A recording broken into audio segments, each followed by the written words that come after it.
Welcome to the Cold Steel Podcast, hosted by Amir Farouk and myself, Chad Ball. We consider it an absolute privilege to bring you guests from around the world who are truly experts in their craft. Our mission is to offer you a combination of not only masterclasses on clinical surgery topics, but also insights into achieving personal growth, productivity, and fulfillment as both a surgeon and perhaps more importantly, as a human.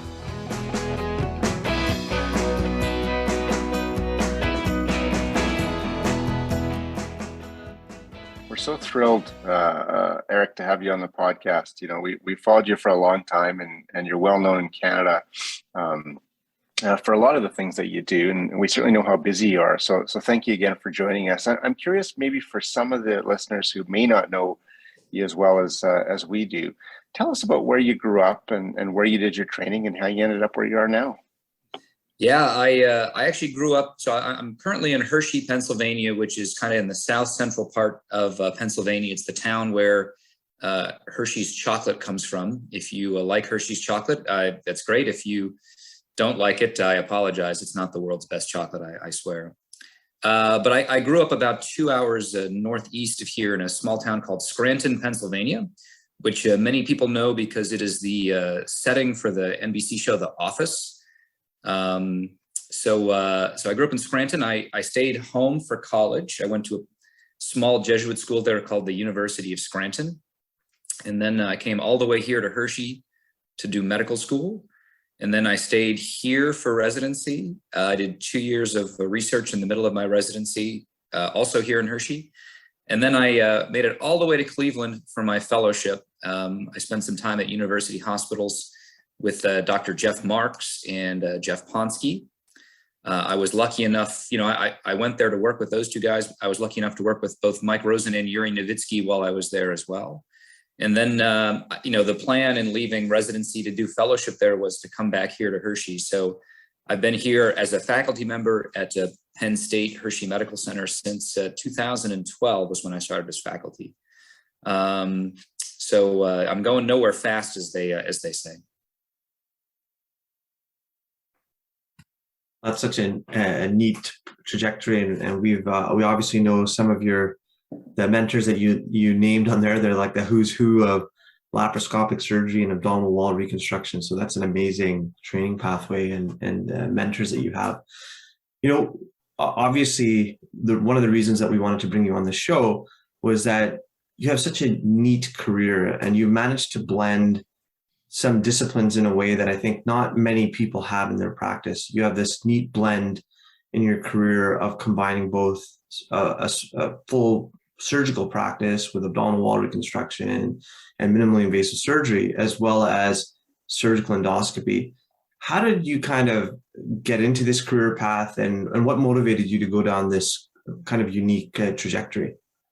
Yeah, you make it sound like it was planned, and I had some forethought. I remind everybody that I am in many ways the Cosmo Kramer of surgery. I have fallen backwards at times into good luck. And, I went to Cleveland specifically to work with doctors Ponsky and Marks to become a surgical endoscopist. I mean, that if you ask me in my heart of hearts, like, what am I? I'm a surgical endoscopist. When I was interviewing, there was a guy there named Mike Rosen, who I had literally never heard of the guy. I didn't know who he was. I was there for Marks and Ponsky. I was there to be, Ponsky's fellow.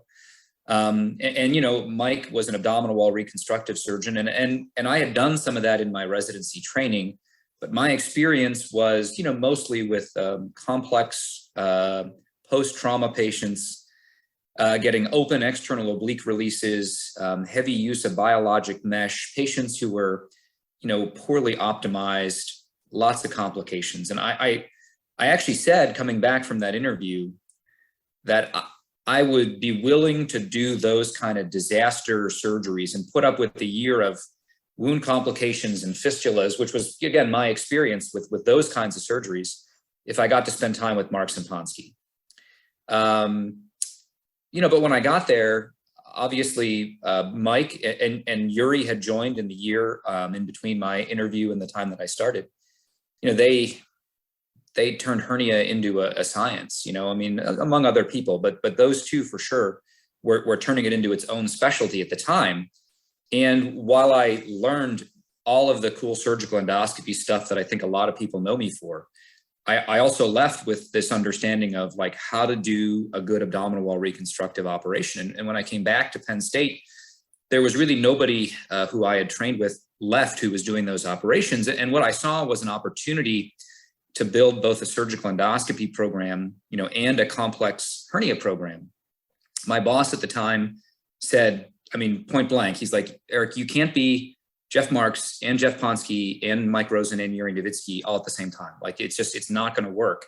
You need to pick one of these things and kind of focus. And he's a naysayer, and he's the first person to admit that he's a naysayer. And so I just kind of ran with it. And I said, look, the practices balance out very nicely. Those open abdominal wall operations, they're physically very taxing. You spend all day doing, one operation. And then the next day I can do, 8 to 10 smaller endoscopy procedures. It uses different muscle groups. You stand differently, you use different equipment. And so if I was sore one day, the next day I'm using different muscles. From a financial perspective, a lot of the things that I do endoscopically are unlisted procedures.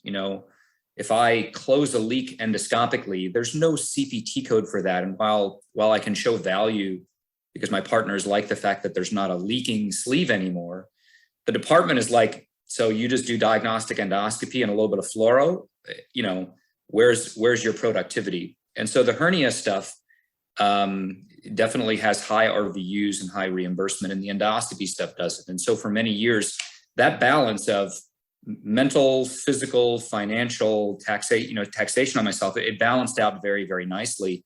And I was able to then grow over the course of time those kind of two separate surgical practices, but none of it was intentional. It just seemed to work out particularly well.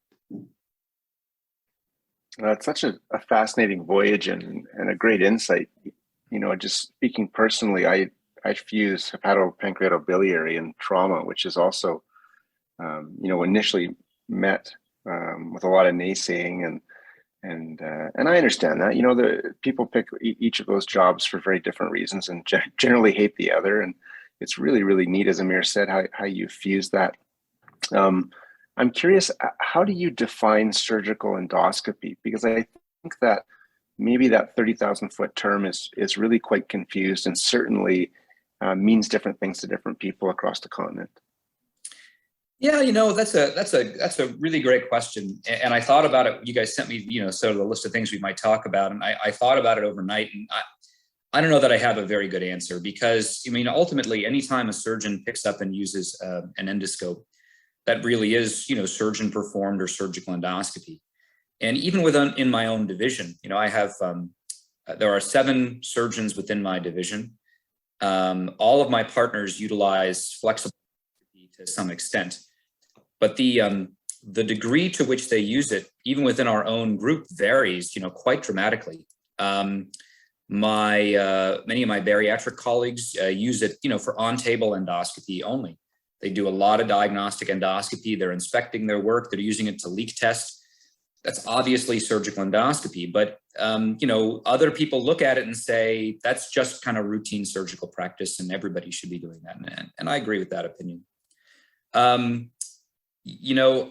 What I think sets surgical endoscopy apart from sort of medical GI endoscopy is, a few things. Number one is a high level understanding of surgical principles and surgical anatomy. Everyone can understand normal anatomy, and good GI folks understand abnormal, understand post-surgical anatomy, and even the common variants of abnormal post-surgical anatomy. I think where people who sort of specialize as surgeons doing endoscopy can excel is kind of the understanding of abnormally abnormal anatomy, right? Being able to realize when something is outside the normal patterns and be able to figure that out endoscopically. The understanding of surgical principles and where you can kind of push boundaries is also, I think, very helpful. Because I am my own surgical backup for many of the things that I do, I'm willing to push the boundaries some.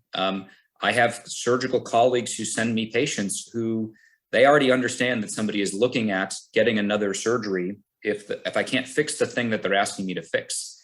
And so that gives me a little bit of freedom to push the envelope some. It also allows me to partner very nicely with my surgeons. You know, we speak the same language, obviously. And we oftentimes share patients in a way that I don't think you get from a medical GI consultant a majority of the time, let's say. If I meet a patient on my colorectal surgical team service who has a leak, I'm going to go and I'm going to talk with that patient. And the message that I'm sending them and speaking with them about is very similar to what they've already heard from the colorectal surgeon, right? So patients are getting message repetition. This is the problem. This is the textbook answer to the problem that you have. And this is what my colleagues are already doing. You are getting best care for this process right now. These are some options for managing this endoscopically. And I'm going to, with your permission, try these things. That language, that backup, that repetition, it allows patients to understand that they are getting high quality care from the person who, you know, is already managing their problem.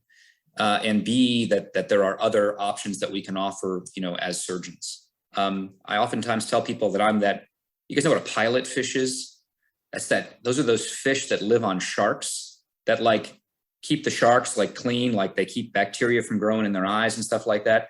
In many ways, my surgical endoscopy practice is, you know, I'm a pilot fish. I keep the surgeons swimming and moving efficiently so they can go out and like, you know, do what sharks do. But at the same time, if I wasn't around, you know, they'd have some problems that they would have to deal with. So it's surgical endoscopy is different, you know, from person to person and institution to institution. All politics are local. And so you're going to get a different answer from different people. But for me, you know, I think at the end of the day, anytime a surgeon is picking up a scope, whether it's for diagnostic purposes in the operating room, preoperatively, postoperatively, or doing therapy, you know, that's surgical endoscopy. It's only surgeons who are uniquely situated to do endoscopy routinely in all three of those circumstances: pre-op, intra-op, and post-op.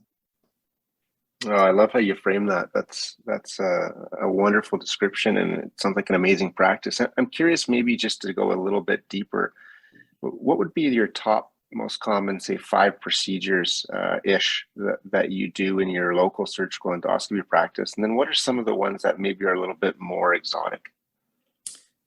Yeah, it's a great question. I mean, you know, common things happen commonly. We do a lot of preoperative endoscopy for our bariatric program. You know, it's a high volume program. And so we do high volume, just pre-op diagnostic endoscopy. It's helpful though, because again, the language, when I do a report for a pre-op bariatric patient, the language that I'm using is all aimed at the person who's going to read that report, which is my bariatric surgeon. So they've got a good understanding of exactly how big the hiatal hernia might be, you know, exactly, you know, where the you know, the gastritis is and what we biopsy. My partners and I also do a lot of just diagnostic colonoscopy. We have a partial community practice at a local hospital that we just absorbed. And the surgeons there were doing a lot of high volume colonoscopy. And that's important, you know, not so much for me and my partners. You know, if I didn't do colonoscopy, I wouldn't lose a lot of sleep over it.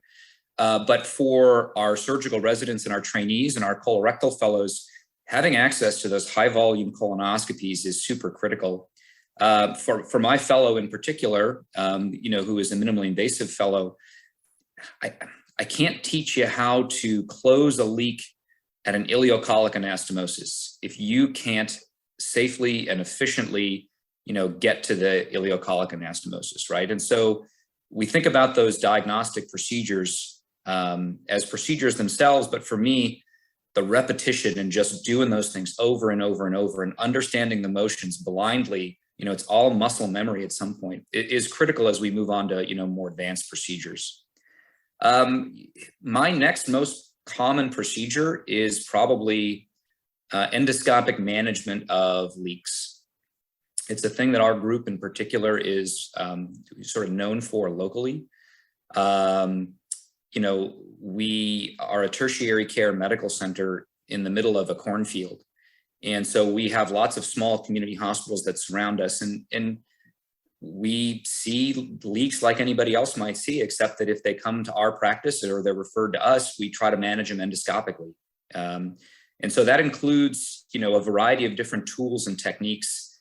Our group preferentially tries to close defects if they're closable, utilizing over-the-scope clips or endoscopic suturing devices. We offer endoscopic vacuum therapy for leaks that are less well controlled.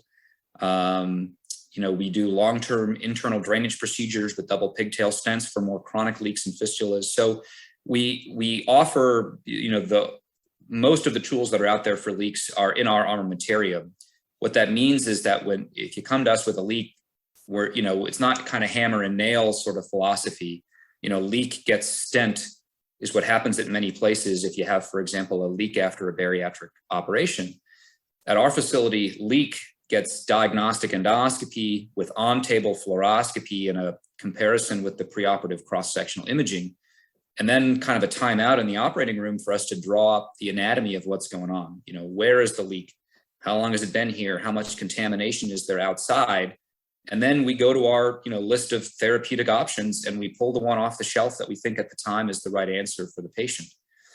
What also comes with that is a plan for follow-up. This is not, we're going to bang a clip on it, and if it works, great, and if it doesn't, then just go back to the surgeons and get surgery. If we try to manage a leak and it fails, or when we rescope you, there's still a leak, we're going to move on down the algorithm to our next, our next step in the series of steps that we can offer. So that understanding that multimodal therapy at the first go around, planned endoscopic reintervention with the second look endoscopy down the road. And then sometimes, we know for endoluminal vacuum therapy, obviously that's 2 scopes a week for a couple of weeks while you're here in the hospital. So that plan to do the therapy over and over and over is I think part of, managing leaks endoscopically. More exotic procedures that we are actually doing in a little bit greater volume include actually maybe something in your wheelhouse, Chad, endoscopic management of gallstone disease, but percutaneous management. So we, about 2 years ago, started offering a procedure that is, I think, a little more commonly done by interventional radiologists in some places. I think the group in Toronto recently put out a series of taking, choledocoscopes down drain tracts into percutaneous drains in the gallbladder or the biliary tree. And we've begun to offer this as a more regular service for people who have cholecystostomy tubes in and who have been told that they are no longer candidates for any surgical intervention. And, so their options are live with a drain that gets changed for a while, which most people really dislike. Pull the drain and hope you don't get cholecystitis again, which is probably a bad idea. And, we have some internal drainage procedures that my GI colleagues offer, like using lumen opposing metal stents to make an intentional stent-based fistula between the gallbladder and the duodenum. And, I like the duodenum a lot, and I really don't like putting holes in it. And if you're so sick that you're not going to tolerate a gallbladder surgery, I think that if that process becomes a problem, either for bleeding or for leak, you probably have a more mortality on your hands. And so these are really high-risk patients. Draining these patients percutaneously is pretty straightforward. My interventional folks do it with a little bit of sedation on people who are fully anticoagulated. I mean, they're pretty amazing at getting drains in these folks. If they can get a drain in and upsize it, then we can easily take a small choledocoscope down the drain tract and spend an hour under sedation, in some circumstances under no anesthesia whatsoever. I've had an entire conversation with a guy about the restaurant scene in Cleveland, comparing the 70s to the 2000s while removing gallstones from the gallbladder. As sort of niche as that procedure sounds, once word gets out that you're willing to do this, people find their way to your office. One of my former lab residents sent me a picture. He was in an outpatient clinic with our emergency surgeons. The guy came in for a gallbladder surgery with a drain in place, but he had a little note that said, so we call that procedure PEBBLE, I guess I should say, percutaneous endoscopic biliary lithectomy. And so that guy had a little Post-it note on his paperwork that he brought in. It said PEBBLE, Dr. Pauli. And the resident said, how on earth could you possibly know about this? And the guy said, oh, the farmer who lives next door to me said that he had one and that I should ask for it too. And it's just like, word of mouth advertising amongst the farmers locally, I guess, is going up for this procedure. Yeah, you've made it when the farmers are talking about you. Yeah, awesome. and it's funny. I mean, listen, we get people sent to us for that procedure, and we look at them and we say, sir or ma'am, you're totally fine to get a gallbladder surgery. And we just, I'm a surgeon, so we just take out the gallbladder. But we oftentimes meet people who are extremely, extremely ill and are not going to tolerate really anything else. One of the people who comes to mind was on full dose anticoagulation and antiplatelet agents. She has a very small stent that my neurointerventionalist put somewhere deep in her circle of Willis. And they were like, her blood pressure cannot go down. She should not get anesthesia. And they were like, she probably shouldn't even really be NPO for that long, because even the dehydration might make the stent go down. And I was like, okay. So she was also another patient who was awake while we cleared out the gallbladder. And these patients are amongst my happiest patients. I mean, to learn that you don't have to live with this drain in your side for the rest of your life, and that you don't have to go in every 6 weeks for a drain change by IR. These folks are immensely happy and their quality of life goes up a lot. My IR folks are also pretty happy as well, because again, these people, when you have a large quantity of them coming in for drain changes, as straightforward as a drain change is, it takes up time from other procedures that maybe are a little more urgent. And so we can save patients time and effort and energy, and also save a lot of energy on the medical system. It's probably worth doing more often. That is fantastic. And one note I'll just make is I've seen your pictures that you draw of, like, you talk about taking a little time out and drawing a picture of people's anatomy, and I'll post that in our show notes. It's really quite superb the way that you have the whole anatomy drawn out, and then you just pick the tool that's meant for it.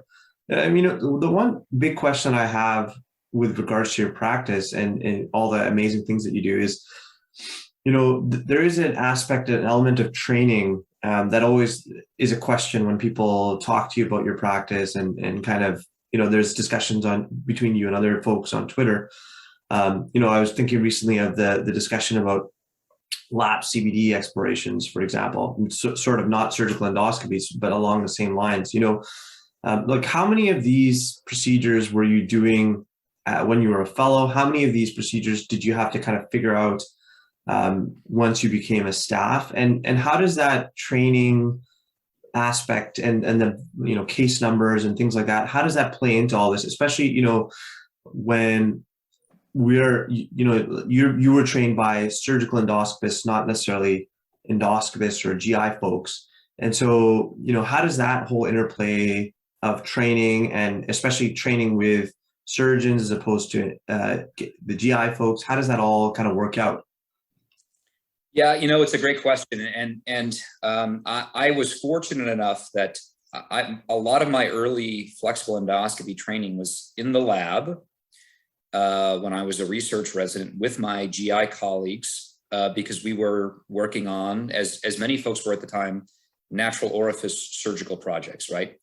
And what really made me fall in love with, I think, concepts within flexible endoscopy was that we were in the lab, doing cholecystectomies on pigs, transgastrically, right? And many times I was the most qualified surgeon in the room, because it was me as a third-year lab resident working with the GI folks who have no formal surgical training beyond medical school. And so I got to do some of the endoscopy with them. I got to watch the maneuvers, the thought process, the techniques. But at the same time, I was also on the other side, kind of doing the surgical stuff, oftentimes with a laparoscope in place, and the ability to kind of see the tip of the endoscope, and at the same time see what the person is doing with their hands to make the tip do that, really, solidified, I think, a lot of my understanding of how endoscopes move in space, right? A lot of the problems of laparoscopic and endoscopic surgery, these are image-guided procedures. There are things happening that are not on the field of view, right? You can see your instrument tips open and move and rotate, but how your hands are moving and what they're doing is behind the field of view. And so people are creating and constantly remodeling mental roadmaps of how things work. I'm good at doing that. I think primarily, I tell the story, I teach a lot of radiology too. And I learned all of my anatomy when I was in high school and college because I worked as an X-ray file clerk. And the guys in the file room, the guys who were in the radiology group that I worked for knew that I wanted to go to medical school. And so they thought, hey, like, let's teach them anatomy. And so I would hang up the films because they were actual films back then. And then they would show me, like, this is a liver, this is a kidney, and this is how they relate to one another. And by the time I was ready to graduate, I could do some basic diagnostic stuff by reading films. It was kind of like the organ grinder's monkey, you know? I mean, like, he's not really playing music, but like sort of playing music. But what that forced me to do, though, was my understanding of how organs relate in space was all based off of two-dimensional pictures that I was kind of putting back together three-dimensionally when I got to the anatomy lab. And so I kind of learned it the wrong way around. And so my ability to create mental roadmaps, I think, is maybe a little higher or maybe a little more advanced than some other people. So what that meant for me was, as I was learning endoscopy, it felt very second nature to me. You know, I understood that things were happening behind me that I needed to be aware of. And if I understood those things, I could kind of do it. Now, you know, the surgeons that I trained with had a very good understanding of the surgical anatomy and the surgical principles and the techniques. But what I in my fellowship training, I did have the chance to work with several of the medical GI folks as well in Cleveland.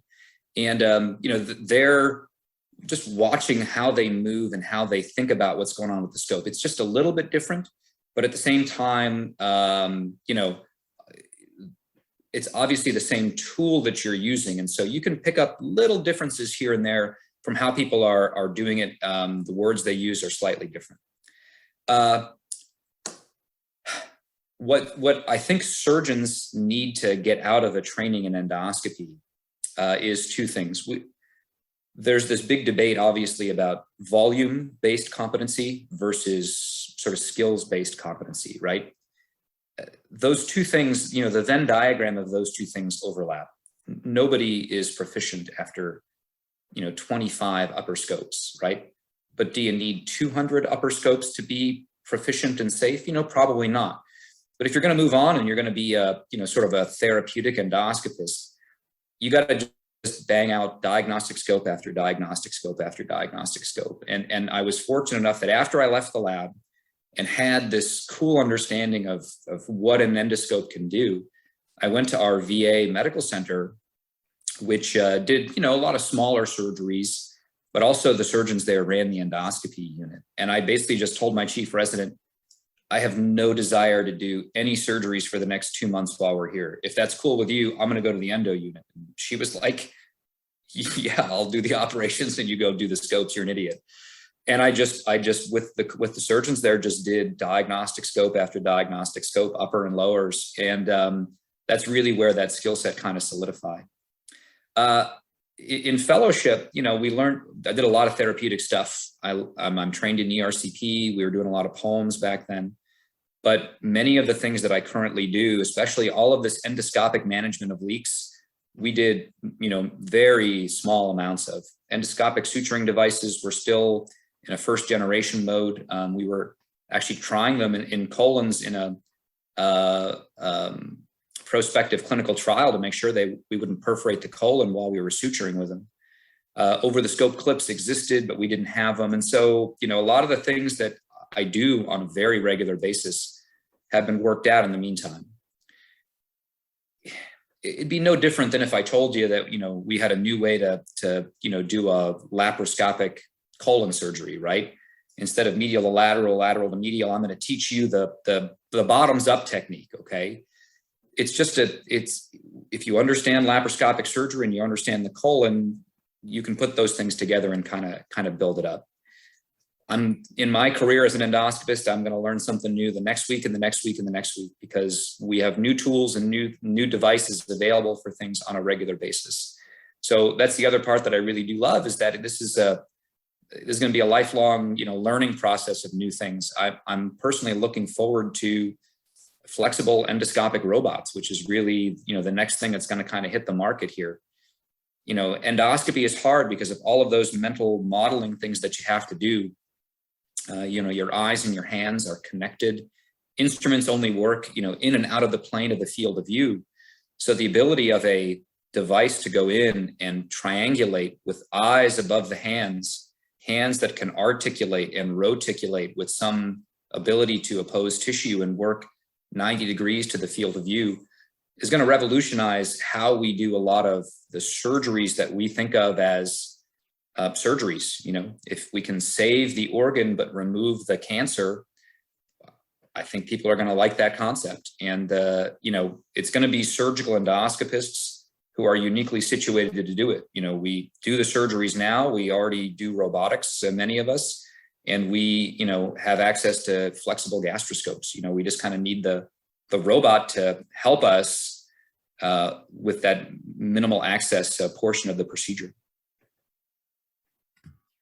I think that sounds fantastic. The last sort of question on this sort of topic is, you're definitely a surgeon's best friend. I could totally see how, your colleagues in the surgery world would just absolutely love having you, because, you're saving someone potentially a laparotomy, for example, with an intracutaneous fistula and a big surgery. You could potentially save them that huge operation with all the associated morbidity. But how do your GI colleagues feel, about you sort of operating within their space? I know certainly, and I like your phrase, all politics are local. Certainly, I've noticed here in Canada, there is a lot of trepidation sometimes from our GI colleagues about even training surgical residents, right? Like, we spend our rotations training with our GI colleagues to learn how to do scopes. And most of the GI folks are happy to train us and love to train us and love having surgical residents around. But sometimes they're like, well, we don't want to train general surgery residents. So how does that kind of interplay happen at your institution? And what advice do you have for people who are interested in developing a surgical endoscopy practice? Yeah, it is a challenge, right? And there are, territorial issues and patient management issues everywhere you go. I think at the end of the day, what most people have in their heart of hearts is the desire that people get high quality endoscopy, right? This is, I hope, not about them versus us, but about what is best for the patient, okay? And we might disagree on that, but at the end of the day, I hope that we're keeping the patient, as the forefront of why do we have arguments over who should do endoscopy? Okay. I have carved out a niche that nobody really wants. Nobody wants to manage leaks and fistulas. Okay. This was advice that I got from Mike Rosen, which was advice that he got from his mentors, which was find an area of surgery that nobody really wants to deal with, and you'll have patients all day long and you can become an expert in something pretty quickly. This is a field of surgery where there are no elegant surgical solutions. And that's something that I tell patients, right? If you open up a book of surgery, you get some antibiotics and you get a drain and you get some TPN, and then we wait a whole bunch of time and then we come back, and if we need to do a surgery, we do. And so there's this huge space in the middle there where we're just waiting around, and what can we do in that time frame? What I do in terms of leak management is not something that I think most gastroenterologists, at least in my place as well, want to deal with on a regular basis.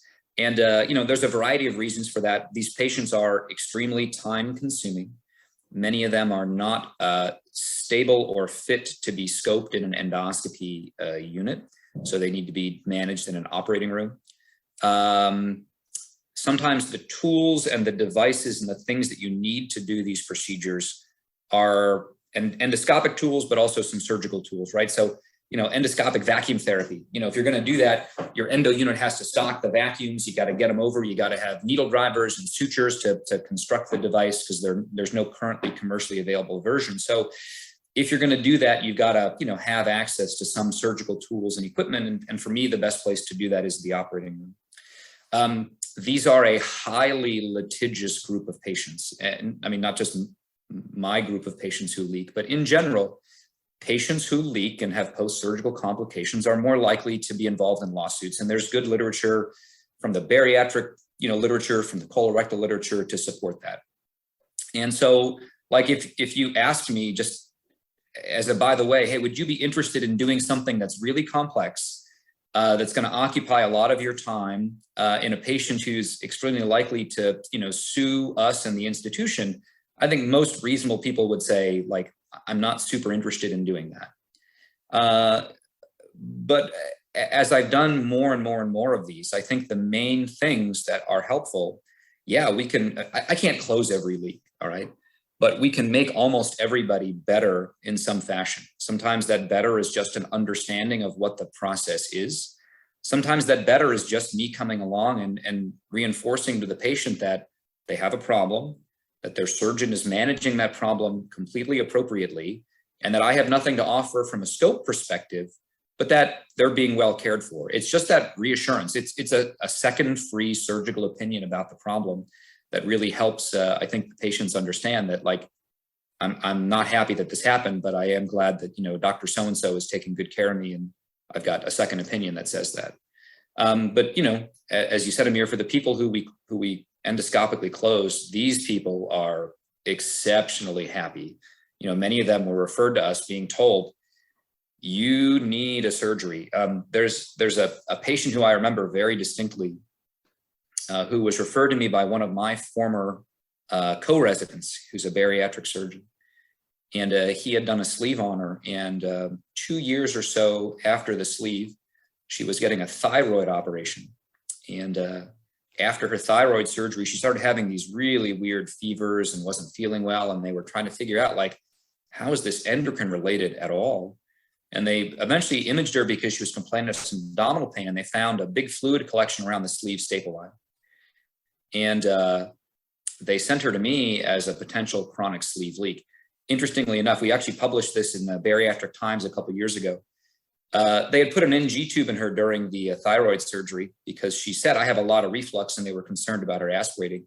And they actually perforated the sleeve with the NG tube. I mean, the hole was straight past the EG junction, straight into the sleeve, right above the staple line. And it was a straight up just NG tube related perforation. But she came to me having been told, you have a chronic leak, you're going to need antibiotics, you've got a drain in, it's going to be there for a while, you might need TPN for a while. And it was close to the holiday season in December. And, like, she was just absolutely dejected that she, thought her surgery was going to be done, she'd be recuperated for the holidays. And here she was with, like, a drain and, like, a PICC line and a bunch of other stuff. And I remember scoping her and looking and going, this isn't a chronic sleeve leak. This is a NG tube perforation. Like, look at this. And we closed it. We took her drain out and we pulled her PICC line before she left. And she was just like, I don't understand, like, this is totally the opposite of what I was just told. And what I said was, what you were told was 100% correct. These are all of the right maneuvers that you need for a sleeve leak, except it's not a chronic sleeve leak. This is an acute process. We just managed it endoscopically and you're good to go. And she left. I mean, she was with us for, like, 18 hours overnight. We transferred her, did the procedure, and sent her home the next day. So for some of these patients in whom we do these kind of, one and done procedures, it's remarkable the difference in their perception of what they were expecting, which is kind of the standard stuff, versus what we can offer. Oh, that story's amazing, Eric. I think you need to come to Western Canada and work with us up here. We'd love it. I was wondering if for some of our listeners, and I don't just mean trainees, I mean all of us, could you give us sort of a verbal framework of your approach to anastomotic leaks in general? How do you initially look at those patients, and what sort of pathways might they go down? Yeah, I mean, the first part of the pathway is one that I think we as surgeons all know very well, which is patients with hard surgical signs go to the operating room and get an operation. Okay. What I would say is, I think, fortunately, with modern practice of surgery, many leaks are identified very early. These are people who have a low-grade fever or mild leukocytosis who get appropriate imaging and are diagnosed with a small, early leak. So once we're sure that they don't have, a hard surgical sign, we take them to the endoscopy unit. Now, the basic principles are that the leak has to be within reach of an endoscope, okay? So that's, roughly ligament of Treitz versus, depending on what part of the colon was resected, we can obviously reach ileocolic anastomoses. Small bowel anastomoses, kind of remain an area where it has to be a chronic issue because we can't really reach that. So a JJ leak after a bariatric operation is not one where we are capable of kind of managing endoscopically with our currently available tools, unfortunately. But that being said, most anastomoses that are leaking are within reach of what we can do with a scope. Basic principles are to start with diagnostic endoscopy. So we start with a small diagnostic scope. The smallest, shortest scope that will reach the distance is what we try to use. We want something that's, super maneuverable, that can look around corners. We do these generally in the operating room and generally with, not generally, always with carbon dioxide insufflation. Our anesthesia colleagues at this point are pretty used to us doing these kind of ridiculous things, but we always have a discussion with them in our safety timeout that this patient has a hole in some organ and we are going to be insufflating with carbon dioxide. And that if they have any issues with respiratory pressures, peak or plateau pressures going up, hypoxia, they got to let me know, because there are things that obviously we can do to fix that. We can simply decompress. If I need to stick a needle in the abdomen to decompress the abdomen, we can do that. These are all things that we learn from home procedures, right? Patients are always positioned for us to use fluoroscopy. It's really in the marriage of surgical knowledge, flexible endoscopy skill, but radiographic interpretation that we're really successful. So before I scope anybody, I take a look at that CAT scan. I read the op notes so that I know what surgery did this person do, exactly how does this person make their anastomosis. And if I don't have the op note or they're being transferred to me, I talk to the surgeon directly. We always try to talk directly to the person who did it. Tell me, not just like this is a ileocolic anastomosis, how do you make your anastomosis? Which way are the limbs? Where do you put sutures? Tell me what you did. And then we use the CAT scan to build kind of a pre-procedure roadmap, and then we scope, and we've got our endoscopic view, and then we inject contrast. And that contrast injection comes in the form of sinus tract injection, direct injection via the endoscope. We'll inject drains to try and figure out where stuff is going, and we'll use small, ERCP catheters to investigate little nooks and crannies and staple lines to see, what may be leaking. Then we're going to outline, what is the exact problem. This is where, Amir said he put a picture up. This is where we stop and draw the picture. This is the anatomy. This is the leak. This is what's going on. Our group has a sort of a group think or a policy, I guess, of if the leak can be closed, let us try and close it today. In order to do that, I think the main principle that we look at is how much infection and contamination are we going to orphan on the other side if we close this? If there's a drain, the answer is it doesn't matter, right? So long as we don't catch the drain with a stitch or with a clip, we'll just leave the drain there to kind of manage whatever is left over. If there's no drain, sometimes we go out and we wash out the cavity, decontaminate, suction out all the air and carbon dioxide, and then we'll close. Again, in some of those patients, the worst case scenario is they get an abscess in the area where the leak used to be and need a percutaneous drain put in. In some people, if that can't be reached with a percutaneous method, I tell them if I had to go back and take off the clip and go into the abscess and leave an internal drain, I guess I could do that. I worry about it a lot, but I've actually never had to do that. If we're going to close it, we think about what's the best closure tool. And that's based off of what scope are we using? Where are we located? Can we take the scope out and put a closure device on? Or are we kind of stuck here and we need to use through the endoscope, methods of closure? And so that'll tell us of our 4 or 5 closure tools, which one's the right one for this patient. If it can't be closed, and sometimes they can't be closed because of contamination or chronicity, we talk about, is this a person who we should internally drain, who we should stent over with like a self-expanding metal stent, or we should do endoscopic vacuum therapy. The beauty of all of these things is if we can reach it there once, we can reach it again generally. And that means that none of the things that we do are necessarily permanent. If I put a clip on and it fails and the patient needs a surgery, we go back and we take the clip off so that when surgeons are firing staplers, the anastomosis, it can safely be created. I warn every patient that we can make them worse by doing this. Theoretically, I could make a leak worse, or I could take them from a situation of a stable, controlled abscess to something that's uncontained. But we've done several hundred of these now, and that it's just simply not the case. Nobody in our series of these procedures has gone from stable, contained leak situation, okay for endoscopy, to this warrants urgent surgical exploration because of something that we did. We have found some patients who, when we scoped them, we kind of looked and said, holy cow, this person has gross peritonitis, and this is not manageable endoscopically. These are folks who are, immunosuppressed, and it's not obvious how sick they are when you're there doing it. But good news, we're in an operating room, and we have surgeons here not only doing the procedure, but who own this patient. And we simply say, hey, we're doing a scope on this person, and they have, peritonitis. I show a video that I have of a patient who had a total gastrectomy and who had a leak from the EJ anastomosis. Low-grade white count, low-grade tachycardia, low-grade fever, not overtly sick. And when we scoped, the anastomosis on the left-hand side was mostly missing. And I found a little pocket, and I kind of went into the pocket and I kind of navigated. And then I realized I was kind of along a paracolic gutter. I went down a paracolic gutter. And then suddenly I was free intraperitoneal, and there was just gross contamination everywhere. And I called up the surgeon team who owned that patient.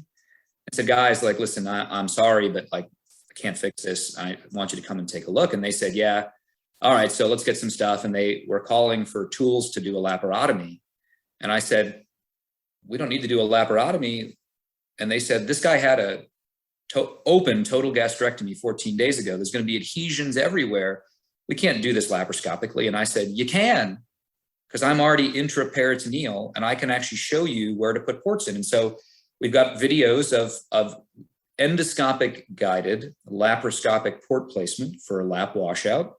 And then we placed drains, and then we stent over the patient. And so while I couldn't manage the infection, we were still able to make it a less invasive procedure to manage that problem. So even when we fail, just the anatomic understanding of what the problem is, and sometimes these endoscopic laparoscopic procedures, I think still have some patient benefit.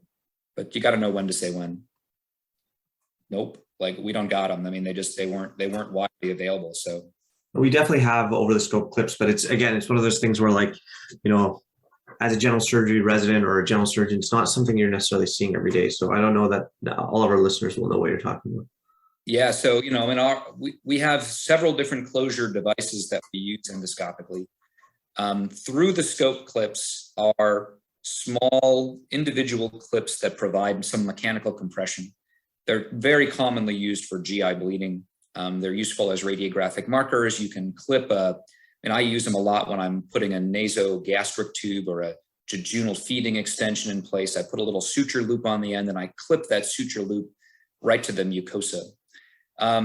They're nice because they go through the scope. So if the scope is there, you can leave the scope there and just pass them right down the instrument channel.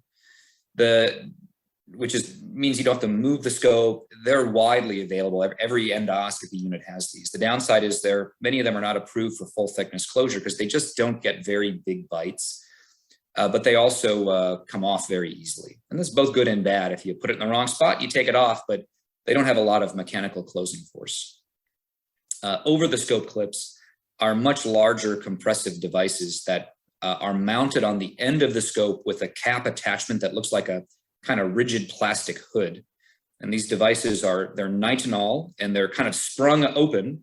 And when you work a deployment mechanism, it pushes the clip off of the cap, and then the nitinol makes it spring closed. There's two versions on the US market. One closes in kind of a stellate pattern right to the center circle. And the other one closes it looks like a bear trap essentially. it kind of springs open and closed just like a bear trap. Those are nice because they are approved for full thickness closure. They get very deep bites of tissue, but that also makes them extremely hard to remove. And if you put them on wrong, you can't really work around them. You got to take them off, and removing them is really quite challenging. There are devices that are made to remove them by breaking them into pieces, but even still, it takes about 45 minutes in some circumstances to dig them out and get them off. We have 2 endoscopic suturing devices on the market.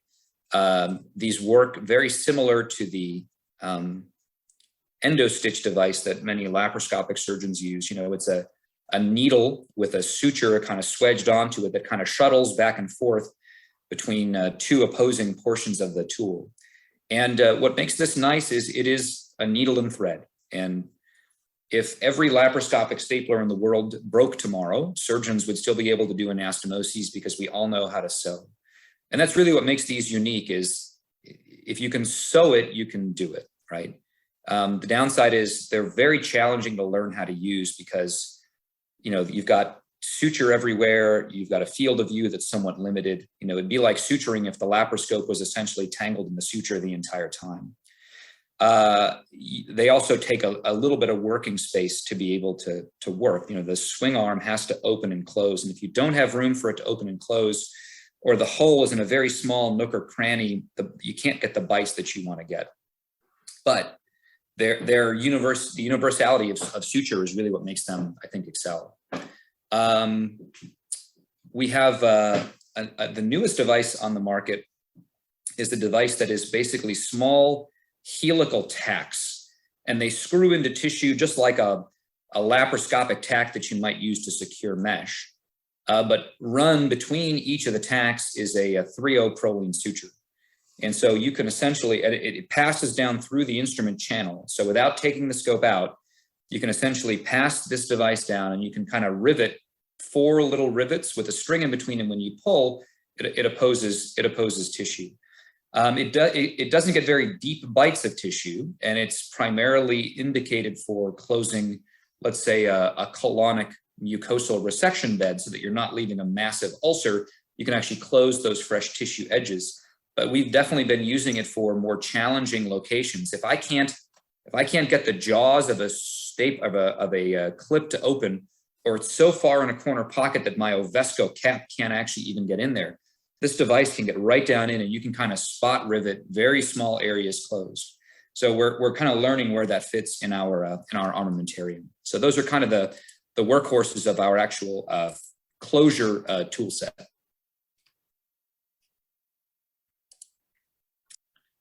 All right, so this is the video that I was mentioning.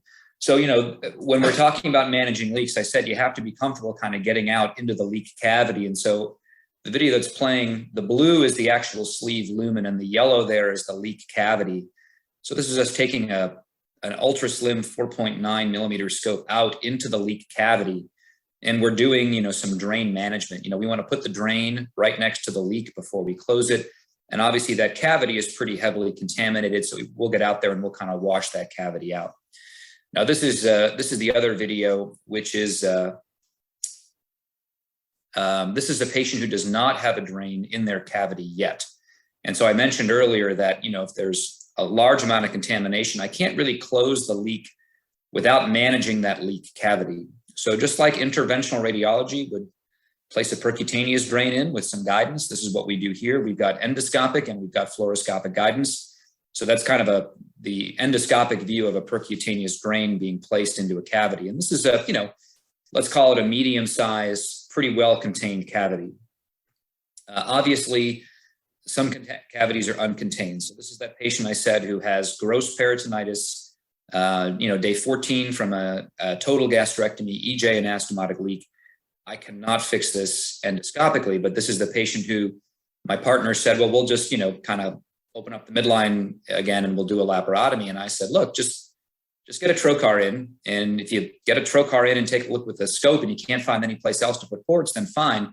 But there's a laparoscopic port going in. Somewhere I've got this entire video, you can see the endoscope from the laparoscopic side and the laparoscope from the endoscopic side. And it's, it's kind of fun to see those views, but we placed 3 or 4 trocars. This patient got washed out, got some drains put in, and he's actually like 4 years out now from his cancer surgery, and he's doing well. So, did not have to get another operation for the leak, just needed that washed out, which was done successfully. And just for our listeners who might have missed that, there's literally a video of Dr. Pauli with the scope and all this small bowel that you could see in the video just sitting there in front of you. So clearly you've been able to push the boundaries a little bit, because I think my heart would have stopped. I would have needed some metoprolol for my anesthetist anesthetic machine. The last thing that we wanted to chat with you, and it's been just such a wonderful conversation with you today, Dr. Pauli, so thank you so much for joining us. The last thing I just wanted to touch on briefly was fistula management. So obviously I'm a colorectal fellow, so got to bring this in somehow.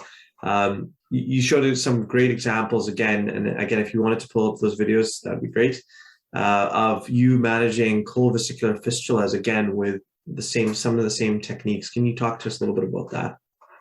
Yeah, absolutely. So, colovesicular and colovaginal fistulas obviously are a challenging problem. Many of these folks are older, they may be ill. A lot of them have already had a surgical intervention, right? You caught the vaginal cuff in your staple line, and you got a brand new surgery there, and the person's got a problem. So we, again, if we can reach it with the scope, then we certainly will try and manage it endoscopically. All right, so this is a patient who has a colovaginal fistula. And this is actually a flexible gastroscope that we've placed in the vagina. Okay, and the reason we go in the vagina is this is a patient who's had a hysterectomy. There should really be no outflow to the vagina, I guess inflow. And there's a hole. And so we can place a wire through that defect. That means that when we do our flexible sigmoidoscopy, as you see us doing here, we can find that wire. I'm not looking for a minuscule hole near a staple line, or I'm not looking for which diverticulum in this entire colon filled with ticks caused the problem, because that's very challenging. Diverticular processes are amongst the hardest that we manage endoscopically because they're very hard to find. So once we have that wire, you can actually see in the center of the screen here is the defect that this is coming through. It is a pinpoint opening. You would never, ever have found that looking at just the colon. But by using the wire and by advancing we're using an over-the-scope clip in this video, by advancing the over-scope clip essentially over the wire, we can find that area and we can get a clip on this with some ease. We typically ablate fistula tracts because they're chronic processes that are often epithelialized, and so we have the ability to do that from the vaginal side as well. And we're using some imaging here to show that the defect is closed. Now, colovesicular fistulas, similar process, and this is where teamwork is important. I have a urologic colleague who just loves doing this stuff the same way that I do. He is a percutaneous master, and his name is John Knadler, and I like working with him because every time I work with him, I see a new tool or a new device or a new thing. I'm very jealous of his lasers and all sorts of stuff. But he is kind enough to scope all of these patients with these colovesicular fistulas for the same reason. The bladder should have 3 holes in it, 2 ureters and 1 urethra. He's occupying the urethra with a scope. He can find the 2 ureters, and the 3rd hole that doesn't belong there is the fistula. So here you see they're using a cystoscope to intubate over a wire to intubate that fistula, and then essentially advance the wire, along the fistula tract using fluoro to guide into the colon. Okay, so he's doing the same thing that I do for a gastric sleeve leak, only he's doing it from the bladder side. And then we'll do the same thing. Here we're taking a over the scope clip here with a cap attachment. We're going to find that wire from the colon side. We're going to grab it. Now, the cool part here is oftentimes the configuration of where these fistula are located is very challenging. If you think about how the bladder and the colon relate to one another, especially when the bladder is full, these fistula are often on the inside of the sigmoid bend. Very challenging to reach that with a scope in a kind of end-on position to do therapy. But what he can do is he can actually deflate the bladder, and he can actually use his rigid scope to kind of push the bladder one direction or the other. and I can use that guide wire to kind of pull the colon one direction or another. And between the two of us, utilizing tools that are inside these organs, we can actually manipulate and make the angle of approach for closure a little more reasonable. In the inset, you can see there's the clip on the inside curve of the sigmoid colon right on top of the bladder there. And he's now going to use a neodymium laser, and he's going to laser ablate the fistula tract. Again, this is stuff that's in their wheelhouse. They use those lasers to carve through the prostate and break up stones, and he wields it like a Jedi. So it's always good to have somebody who can, work a scope. We do a lot of dual scope procedures. If we have somebody with a gastrocolic fistula, for example, from a PEG gastrostomy complication, oftentimes we need a scope in the colon and a scope in the GI tract at the same time. The fact that I don't do flexible cystoscopy in my practice is sort of limiting, except I've got a great colleague who is interested in doing these procedures. And so we play very nicely in the sandbox. He and I have one, I think, coming up, maybe next week. We've got a guy with a anastomotic fistula to the bladder. And he was already treated once at his local hospital. They put a Amplatzer plug in it. They got wire access and they put an Amplatzer plug in. And I'd never seen that or read about anybody doing that before. We don't know where the plug is, except when I talked with the patient, I said, like, hey, we don't know where the plug is. It may be there. It may not be there. We may need to remove it. And he's like, oh, I'm pretty sure I peed that out. I go, really? He goes, yeah, about 3 weeks after the procedure, I thought I was passing a kidney stone. This thing came shooting out. I told them about it. They said, yeah, maybe it was, maybe it wasn't. So I think he actually urinated out his fistula plug. Wow, that's a wild story. Dr. Pauli, we can't thank you enough for spending the time with our audience, both faculty and trainees alike. You've no doubt expanded our horizons and given us some really great things to talk about. And I think we could chat for hours, even moving beyond the medical side of things and talking about the culture of innovation and development and the economics of it. And maybe down the road, we can invite you back to explore some of those areas. It would be great to have you. Be happy to. If you guys want to talk about cheese, let me know. That's my fourth. Well, exactly. We were going to close with that. And one of the questions we try and ask all of our guests really is, if you look back in your career, and sort of think about coming up as a trainee, what sort of advice would you have given to yourself at the time with the insight you have now? And I was hoping you would comment on your love of cheese somewhere in there. Well, I'm not sure how that specifically relates. I guess the main thing that I would tell younger me is to realize that, the plans that you have are probably not the way it's going to turn out. I was originally going to be a family practice doctor, and then I was going to be a private practice vascular surgeon, and then I was going to be a flexible endoscopist, but then I wound up learning hernia surgery from some people, and so a lot of folks know me as a hernia surgeon. So I just kind of go where the road has taken me. I think the other piece of advice that I always tell folks, at least in terms of research, is if there's a project that you can do and there's nothing else going on, probably do it. I wrote this paper when I was a fourth year resident, and it sometimes winds up on Twitter. It's this thing with like liver anatomy, like the little liver fist thing. And, it's just how to do segmental liver anatomy. So I learned that from my Surgeon guys, and I was like, this is amazing. And other people should know this. I can't find this anywhere. It's not in a book. It's not in a reference. And they said, well, it's just a thing that we teach each other. So they said, why don't you write it up? So we wrote it up. About 2 years later, I got an invite to write a paper from a guy who is an anatomist. And he said, hey, I'm an editor at the Journal of Anatomy, and I read this paper. I think it's really clever. Would you be willing to write a paper on liver anatomy? And I said, I was a first year attending at the time, and I had a lab resident named Ryan Yuza, who is now a flexible endoscopist and hernia surgeon in Wisconsin, at University of Wisconsin. I said, Ryan, look, I'm just starting as faculty. You're in the lab. I don't have any projects for you right now. We're just getting going.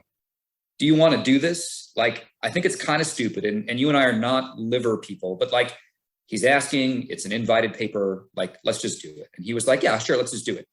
He did an awesome job. It's a really great paper. It reviews liver anatomy from cells all the way up to macroscopic, including that little liver fist thing. And he handed it in and we added it to our CV and we kind of moved on with life. Well, that same guy, the anatomist who invited us to do it, has moved on in life, and he is now one of the section editors at Gray's Anatomy. And about, 6 years after we wrote that paper, he came back to me and he said, hey, you may not remember me, but I asked you to write this liver paper, and I'm now at Gray's Anatomy. And I looked you up because I remember you wrote this thing and I thought it was really good. And I see that you're a hernia surgeon. Would you be willing to write the abdominal wall chapter for Gray's Anatomy? Of course I would. I mean, obviously that's a yes. But that opportunity came from something that amused me, that I was interested in, followed by something that was maybe not so amusing, but I felt was at least something academic for us to do while we were getting our lab up and running, into something I think, that my mom is actually really proud that my son wrote a Gray's Anatomy chapter, right? So opportunities sometimes come disguised as, work. I'm not saying say yes to everything. You obviously have to have a pocket full of no's here and there for things you definitely don't want to do, but don't just say no because something, isn't exactly how you want it to be. So be open to new opportunities.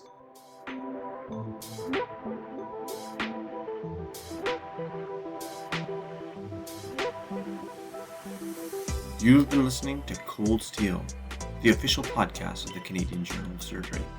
If you like what you've heard, please leave us a review on iTunes. We love to hear your thoughts, comments, and feedback. So send us an email at podcast.cjs@gmail.com or tweet at us at CanJSurge. Thanks again.